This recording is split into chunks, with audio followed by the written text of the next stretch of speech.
Hello guys, मैं हूं काजल और आप देख रहे हो काजल की प्रेगनेंसी। कैसे हैं आप लोग? उम्मीद करती हूं आप लोग बहुत ही अच्छे होंगे, आपकी प्रेगनेंसी भी काफ़ी अच्छी चल रही होगी। तो फ्रेंड, आने वाली 18 तारीख को है महाशिवरात्रि, जो हर किसी के मन में एक उमंग लगी रहती है कि महाशिवरात्रि आ रही है। जैसे कि कोई शिव का भक्त होता है तो उसके मन में और जहन में तो बहुत सारी ऐसी बातें चलती है कि शिवरात्रि आ रही है, मुझे व्रत रखना है, मुझे फास्ट रखना है।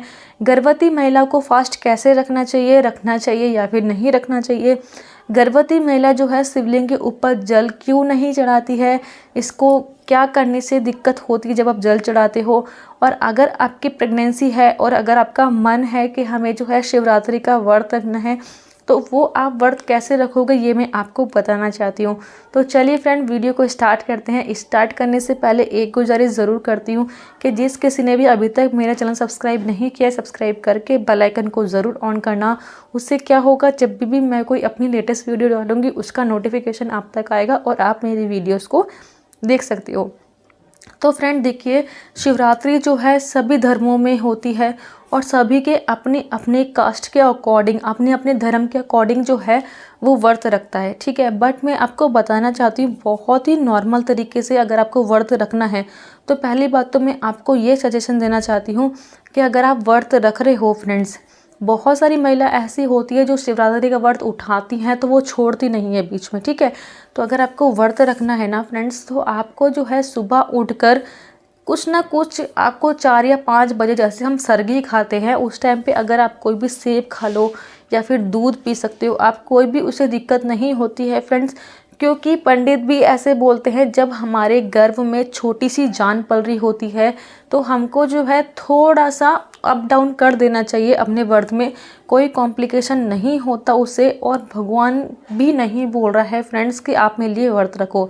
आप श्रद्धा पूर्वक अगर जाकर के पूजा भी कर आओगे ना, किसी और से करवा दोगे तो वो भी आपकी प्रार्थना को सुन लेंगे। अगर कोई महिला तब भी आपका मन नहीं मानता कि नहीं मैं व्रत जो है शुरू से रखती आ रही हूँ तो मुझको जो है फास्ट ज़रूर रखने हैं, तो अगर आपको रखना है तो आपको कुछ ना कुछ सुबह ज़रूर खा लेना है। फिर सुबह के टाइम पे उठ करके नहा धो करके जब आप मंदिर जाओगे फ्रेंड, तो शिवरात्रि के टाइम पे देखिए बहुत ज़्यादा भीड़ होती है। तो मैं आपसे यही उम्मीद करूँगी कि उस दिन पे कष्ट करके थोड़ा सा जल्दी उठिए, मतलब कि 6 बजे या 5 बजे उठिए। और सुबह के टाइम पे अगर आप मंदिर जाओगे ना तो आपको मंदिर जो है बिल्कुल खाली मिलेंगे। इससे आपके प्रेगनेंसी में कोई भी कॉम्प्लिकेशन नहीं आएगा। क्योंकि क्या होता है, इसलिए बोल रही हूँ मैं ये बात, क्योंकि जब हम थोड़ा सा लेट जाते हैं ना शिवरात्रि पे तो हमारे पेट के ऊपर किसी कोनी लग सकती है, धक्का लग सकता है, पैर फिसल सकता है, क्योंकि पानी बहुत सारा जल चढ़ता है। तो कोई जो है पानी वहाँ पे जो एरिया होता है वो पूरा गीला होता है। तो इसलिए जो है आप कहीं आपका पैर ना फिसल जाए, कहीं आपको कोई दिक्कत ना हो जाए, तो आपको जो है सुबह जल्दी उठ के जो है पूजा करके आ जानी है। पूजा करने के बाद घर पे आके आपको चाय पीनी है। चाय पीने के साथ जो है आपको फल फ्रूट जो है ज़रूर खाने हैं। फ्रेंड, आपको जो है ना ये नहीं सोचना है कि मुझे जो है व्रत रखा है तो मैं फल फ्रूट नहीं खाऊंगी। अगर आप फल फ्रूट खाते हो तो ऐसा नहीं है कि आपका व्रत टूट जाता है, आपको फल फ्रूट जो है वो ज़रूर खाने हैं। ये तो हो गई कि आपने जो है 8 या 9 बजे चाय पी है तो फल फ्रूट खा लिए। उसके बाद गर्भ में एक बच्चा और पल रहा है, उसको जो है भूखा हमको नहीं रखना है। तो इसके लिए जो है आपको 12 या 1 बजे आपको लस्सी पीनी है। अगर आप लस्सी पीना चाहते हो तो आप दही की अच्छे से लस्सी बना करके उस दही को आपको ठंडा नहीं करना है, अच्छे से दही की लस्सी गाढ़ी गाढ़ी पी लीजिए। इससे आपको और आपके बच्चे को बहुत ही अच्छा लगेगा, उसको सारा न्यूट्रिशन चीज़ जो है मिल जाएगा। अगर आपको बीच बीच में भूख भी लगती है तो आप जो है ड्राई फ्रूट का इंटेक भी आप कर सकते हो, उससे आपको कोई भी प्रेगनेंसी में कॉम्प्लिकेशन नहीं आएगा और ना ही आपके व्रत में आएगा। इसके बाद आती है शाम को। शाम को जो है अगर बहुत सारे घर में मैंने देखा है कि शाम को चाय भी पी लेते हैं, तो आप चाय पी सकते हैं और कुछ ज़रूर आप खा लीजिए। क्योंकि क्या होता है ना फ्रेंड्स, जब हम खाली पेट होते हैं ना तो हमें बहुत ज़्यादा गैस बनती है और जब गैस बनती है तो हमको वोमिटिंग आती है। और जब वोमिटिंग आती है तो हमारी सारी आंतड़ियाँ जो है ना वो हिल जाती है और बहुत तेज तेज की हमको उकाई आती है, जो पूरे घर को पता लग जाती है कि हमको जो है वोमिटिंग आ रही है। जैसे कि ये केस मेरे साथ है, क्योंकि जब मुझे उकाई आती है ना तो पूरी बिल्डिंग हिल जाती है कि कोई ना कोई इस बिल्डिंग में वोमिटिंग ज़रूर कर रहा है। तो इसलिए मुझे वोमिटिंग से बहुत डर लगता है। तो इसलिए जो है आपको व्रत को ईज़ी बनाना है, ठीक है। फिर आपको जो है व्रत खोलने के टाइम पे जैसे आप खोलते हो, किसी किसी घर में जो भी आपके घर में खाते हैं पीते हैं वो आप खाइए रात को, आपके व्रत में कोई भी कॉम्प्लिकेशन नहीं आएगा, ठीक है। बट मैं आपको बोलना चाहती हूँ फ्रेंड्स, जब आपको प्रेगनेंसी है ना, तो आपको अगर इस व्रत को छोड़ना चाहते हो आप तो छोड़ भी सकते हो और नेक्स्ट ईयर दोबारा से स्टार्ट कर सकते हो, क्योंकि आपकी गर्भ अवस्था है। तो इसलिए इसमें जो है भगवान भी आपसे नाराज़ नहीं होते हैं और गर्भ अवस्था के दौरान हमारी सारी गलतियां जो है वो माफ़ होती है। ये प्लस पॉइंट होता है, क्योंकि हमारे गर्भ में पल रहा है एक नन्ही सी जान। तो इसलिए जो है आपको, अगर आपको नहीं रखना है तो कोई बात नहीं, क्योंकि बच्चा बड़ा हो रहा है। अगर आपका 8वां 9वां महीना तो बहुत ज़्यादा आपको भूख लगेगी, तो आप नहीं रख पाओगे। और अगर आपको रखना ही है तो आप रख सकते हो बहुत ही इजी तरीके से, क्योंकि इससे टफ वाला व्रत जो होता है ना वो होता है करवा चौथ का।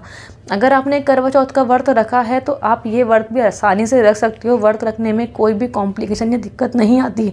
बट मैं आपको एक सजेशन और देना चाहती हूँ कि अगर आपको डॉक्टर ने कोई भी कॉम्प्लिकेशन बताया है प्रेगनेंसी के दौरान, जैसे कि आपको बेड रेस्ट बता रखा है, या फिर आपको डायबिटीज़ बताया है, या फिर थायराइड बताया है, या फिर कुछ ऐसी चीज़ें बताई है जिसको करने से जो है आपके प्रेगनेंसी के अंदर नुकसान हो सकता है, तो हाथ जोड़ के यही निवेदन करूँगी कि व्रत रखने की कोई भी ज़रूरत नहीं है। श्रद्धापूर्वक अपने घर में ही मंदिर में ही पूजा कीजिए, वहीं से आप अपनी आराधना लगाइए, अपनी ज्योति को जगाइए और वहीं से जो है आपको अच्छा सा फल प्राप्त हो सकता है।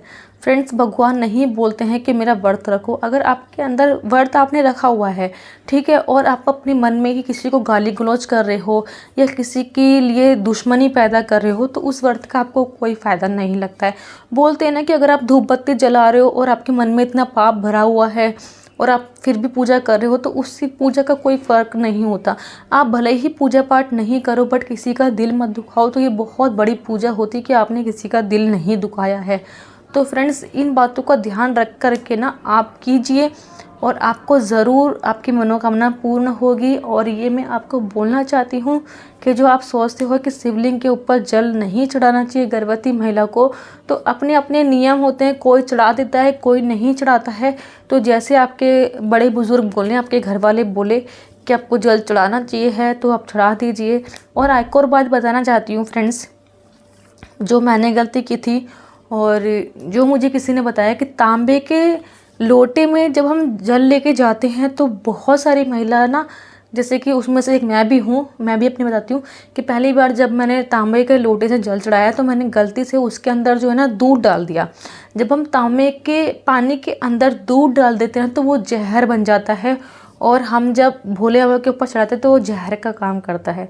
तो तांबे के लोटे के अंदर अगर आप जल चढ़ा रहे हो तो उसके अंदर कच्चा दूध डाल करके कभी भी नहीं चढ़ाना चाहिए। ये मिस्टेक मेरे से हुई थी, पहली बार हुई थी और लास्ट बार हुई थी। उसके बाद मैंने ये कभी नहीं किया। भले ही मैंने भोले बाबा के ऊपर नहीं चढ़ाया, बट जब मैं लाइन में लगी हुई थी भोले बाबा की, तो मुझे देख करके एक माता जी ने बताया था कि बेटा ऐसे जल नहीं चढ़ाते, इसमें जो है जहर हो गया है। तो इसलिए मैं आपको बताना चाहती हूँ कि अगर आपको ऐसे काम करने हैं तो आराम से करके आइएगा, कोई भी आपको दिक्कत नहीं होगी। और अगर आपको कोई सवाल है आप इस टॉपिक से रिलेटिव, तो आप मुझे कमेंट्स बॉक्स में कमेंट ज़रूर कर सकते हो। मिलती हूँ मैं आपको नेक्स्ट वीडियो में। जब तक अपना और अपने प्रेगनेंसी का ध्यान रखना, अपने बच्चे का ध्यान रखना। पहली ही बात बोल रही हूँ कि डॉक्टर ने अगर मना किया है तो व्रत आपको नहीं रखना है, और अगर आपको व्रत रखना भी है तो एक बार अपने डॉक्टर से ज़रूर संपर्क करना कि मैं व्रत रख सकती हूँ या फिर नहीं रख सकती हूँ, क्योंकि खाली पेट आपको बीपी भी हो सकता है और शुगर का लेवल भी हाई हो सकता है अगर आपको शुगर हो रखा है, क्योंकि जिसको डायबिटीज़ होती है उसको भूखा नहीं रहना चाहिए। और अगर आपको बीपी की प्रॉब्लम बता रखी है तो खाली पेट जो है बीपी और बढ़ता है। और प्रेगनेंसी में क्या होता है खाली पेट कि आपको जो है बहुत ज़्यादा जो है ना गैस बनने लगती है, जिसके कारण आपको वोमिटिंग बार बार आ सकती है, आपको चक्कर आ सकते हैं। तो इसलिए जो है अगर आपको व्रत रखा जाए तो रखिए, अगर नहीं रखा जाए तो कोई बात नहीं, भोले बाबा के आगे मत्था टेकिए और बोलिए कि मैं नेक्स्ट ईयर व्रत दोबारा आपका उठाऊँगी। आप मेरी गोद को हरी भरी ज़रूर रखना और मैं आपका व्रत ज़रूर उठाऊंगी नेक्स्ट ईयर से। तो भगवान कभी ये नहीं बोलते कि मेरे भक्त जो है भूखे प्यासे होके इतना कष्ट में आके जो है मेरे लिए व्रत रखे, तभी मैं उनकी मनोकामना पूरी करूँगा। तो आई होप आपको मेरी वीडियो अच्छी लगी होगी। अगर अच्छी लगी है तो लाइक शेयर कमेंट ज़रूर करना। थैंक्स फॉर वॉचिंग काजल की प्रेगनेंसी। धन्यवाद।